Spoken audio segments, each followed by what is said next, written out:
Prayer చేసే అలవాటు ఉంటే చాలు, ఆత్మదేవుడు మిమ్మల్ని చేయి పట్టి నడిపిస్తాడు. నేను గ్యారంటీ ఇస్తున్నాను. మీరు 3 గంటలు ప్రార్థన చేయడమే కాకుండా ప్రతి బోధను మీకు నచ్చినట్లు కాకుండా దేవుడు ఏమైనా మాట్లాడుతున్నాడేమో అనే ఆలోచనతో విని చూడండి, అద్భుతంగా మీరు చెక్కబడతారు. సండే స్కూల్ పిల్లోడు చెప్పేటప్పుడు కూడా వీడి నుంచి కూడా దేవుడు ఏమైనా మాట్లాడతాడేమో అనుకొని చూడండి. గాడిదనే వాడుకున్నప్పుడు పిల్లోని వాడుకోడా? మనకు అట్లా కాదు.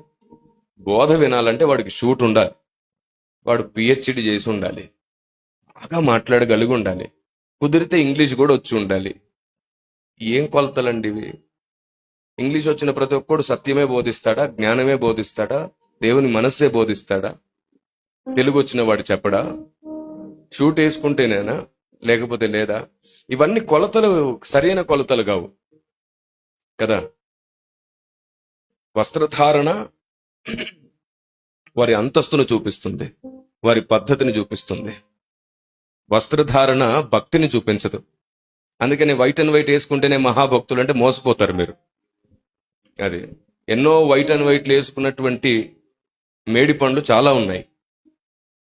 కాబట్టి వస్త్రధారణ భక్తిని చూపించదు, ఆలోచన విధానం భక్తిని చూపిస్తుంది. దేవుణ్ణి అర్థం చేసుకున్న విధానం భక్తిని చూపిస్తుంది. ఆమేన్. మీరు చెప్పండి, మనం లోకంలో చాలా మందికి హీరోస్